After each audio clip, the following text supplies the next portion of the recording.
मी advocate Shankarrao Wankhede आज नादरपूर तालुका कन्नड जिल्हा छत्रपती संभाजीनगर या गावी नागरिकांच्या जनसंपर्क अभियानादरम्यान व्हिजिट देण्यासाठी आलो होतो। नक्कीच आमचे मित्र मान्य श्री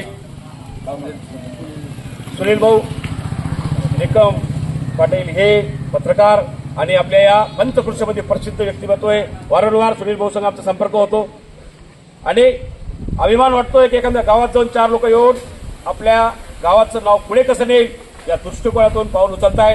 नक्कीच हे आदर्श गाव म्हणून या गावाला पुरस्कार भेटलेला आहे।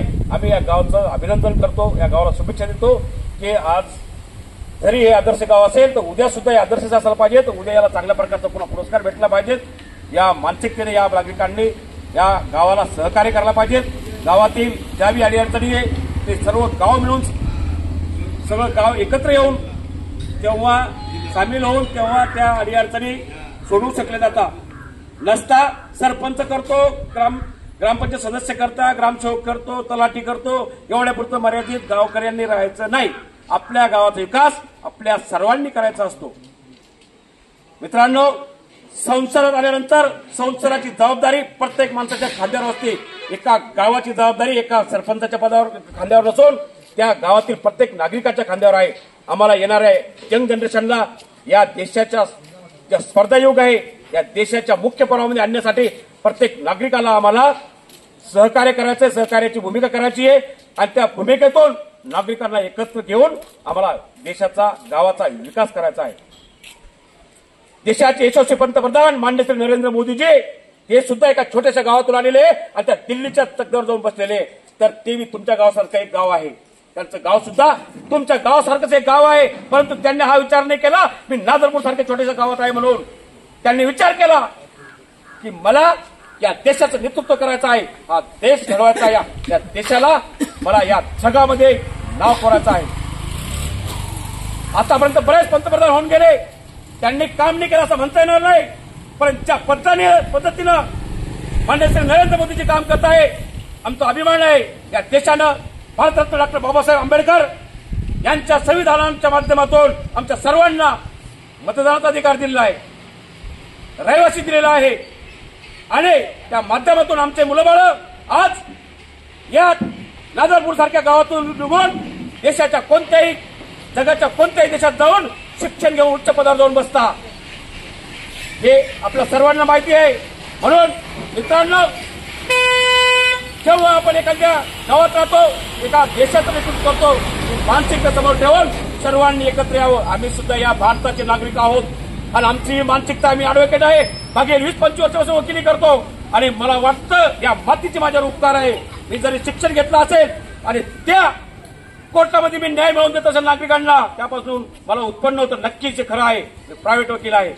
परंतु ते बनत असताना, ते शिक्षण घेत असताना या मातीचे माझ्यावर उपकार झालेले, त्या कन्नड तालुक्याचे उपकार झालेले, चिंचोली मध्ये परिसराचे या जिल्हा परिषदेचे माझ्यावर उपकार झालेले, त्या उपकारची जाणीव मला आहे। त्याचे परतफेड करण्यासाठी मी गावोगाव जाऊन 2 शब्द नागरिकांना सांगत असतो।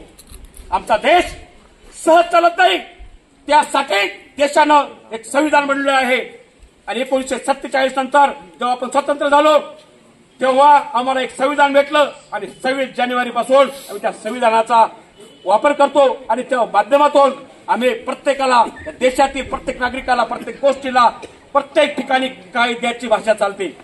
कायद्यात तरतूद करून ठेवली आहे, त्या तरतुदीनुसारच आम्हाला सर्वांना समान हक्क भेटलेला आहे। जे मूलभूत हक्क आहे, बऱ्याचशा ज्या गोष्टी आहेत त्या केवळ फक्त आम्हाला आमच्या संविधानात दिलेल्या आहे।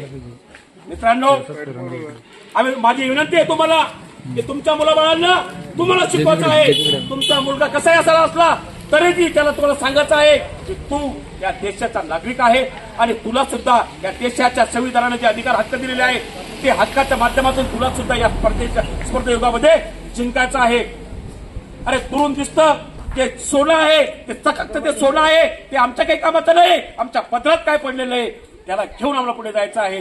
कारण की आम्ही या गावचे आहोत, आमचं गाव नादरपूर आहे, या नादरपूरला आम्हाला विकासाच्या दृष्टिकोनातून समोर न्यायचं आहे आणि त्यासाठी आमच्या गावचे नागरिक मोठ्या प्रमाणामध्ये एकत्र येतात। प्रत्येक पंचवार्षिक निवडणूक घेतात, निवडणुकीच्या माध्यमातून आमचा सरपंच ठरतो, ग्रामपंचायत सदस्य ठरतात आणि ते सर्व 5 वर्ष गाव चालवण्याची मानसिकता आपल्या मनामध्ये ठेवून खांद्यावर गावाचं ओझं घेऊन चालता. मित्रांनो, निवडून येणं इतकं सोपं नाहीये आणि गाव चालवणं इतकं सोपं नाहीये. परंतु आमच्या पूर्वजांनी आम्हाला संस्कार दिलेले आहे, आम्हाला शिकवलेलं आहे, आम्हाला घडवलेलं आहे, आम्हाला तयार केलेलं आहे. म्हणून आज जो माणूस निवडून येतो 5 वर्ष निर्विवाद या गावासाठी काम करतो. तशाच पद्धतीनं आमच्या देशामध्ये विविध प्रकारच्या निवडणुका आमच्या संविधानातून येतात. आमच्या संविधानात त्या तरतूद करून ठेवलेल्या आहे. डॉक्टर बाबासाहेब आंबेडकरांनी कल्पना केली होती की माझा देश कसा असायला पाहिजे. विविध देशाचा अभ्यास करून डॉक्टर बाबासाहेब आंबेडकरांनी संविधान तयार केलेलं आहे आणि त्या माध्यमातून ग्रामपंचायत सारख्या स्थानिक स्वराज्याच्या निवडणुका कशा घडल्या आहेत त्याच्यामध्ये तरतुदी करून ठेवलेल्या एक मुद्दे घेतलेले आहेत. जिल्हा परिषद कशी असेल, जिल्हा परिषद मधून कसे गण तयार होईल, कसे गट तयार होईल, हे एक शब्द आमच्या संविधानात दिलेला आहे, आमच्या राज्यघटनेत दिलेला आहे. म्हणून मित्रांनो, आज जे संसद चालतं ज्या ठिकाणी आमच्या देशाचे जे संसदचे अध्यक्ष असतात ते बसता आणि आमच्या देशाचे पंतप्रधान व विविध मंत्री खासदार त्या संसद भवनाला संबोधतात, मांडतात. आमचं बजेट तिथे मांडलं जातं, आमच्या प्रत्येक गोष्ट तिथं ठरवली जाते आणि ती पूर्ण देशात राबवली जाते. तुम्हाला माहिती आहे, अगं भारताचे यशस्वी पंतप्रधान माननीय श्री नरेंद्र मोदी साहेब यांनी शेतकऱ्यांच्या खात्यामध्ये काही पैसे टाकले होते. आज मी ते टाकू लागलेले कशाच्या भरोश्यावर टाकले. या देशाचा नागरिक चांगला व्हावा आणि माझं आणि माझ्या देशाचं भलं व्हावं या दृष्टिकोन नरेंद्र मोदी साहेबांनी तो निर्णय घेतला, तो विचार केला आणि या देशाच्या नागरिकांना, शेतकऱ्यांना, गरीब पोषित पोशिंद्याला पुन्हा मुख्य प्रवाहामध्ये आणायचं आहे. तर त्यासाठी यशस्वी पंतप्रधान माननीय श्री नरेंद्र मोदी साहेबांनी तो स्कीम योजना सुरू केली. आपल्या देशामध्ये लाडल्या बहिणी सारख्याच्या माध्यमातून या आमच्या बहिणीला सुद्धा चांगल्या प्रकारचा दर्जा भेटला पाहिजे.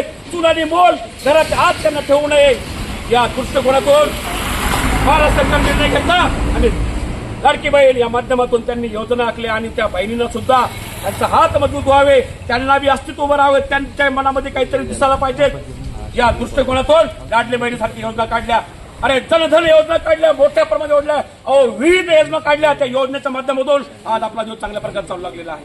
मित्रांनो, माझी विनंती आपल्या सर्वांना, जेव्हा आपल्या गावाचा काही सामाजिक उपक्रम असता त्यामध्ये धडाडीने सामील व्हायला पाहिजे.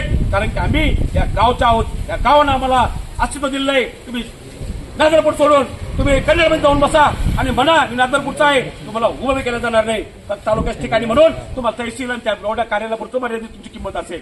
बाहेर गेलं तर नाही आमचं गाव आहे, बाहेर गावचं आहे, आम्हाला माहित नाही कोण आहे काय याची ओळख द्या, पोलिसांची कंप्लेंट करा. अशा पद्धतीनं बाहेर गावात गेल्यावर आपली किंमत राहत नाही. म्हणून आपल्या गावाचा सन्मान करा, आपल्या गावातील नागरिकांना सन्मान द्या आणि आपल्या मुलांना चांगल्या प्रकारचं शिक्षण द्या आणि पुढे जा, यशस्वी व्हा. जय हिंद, जय महाराष्ट्र.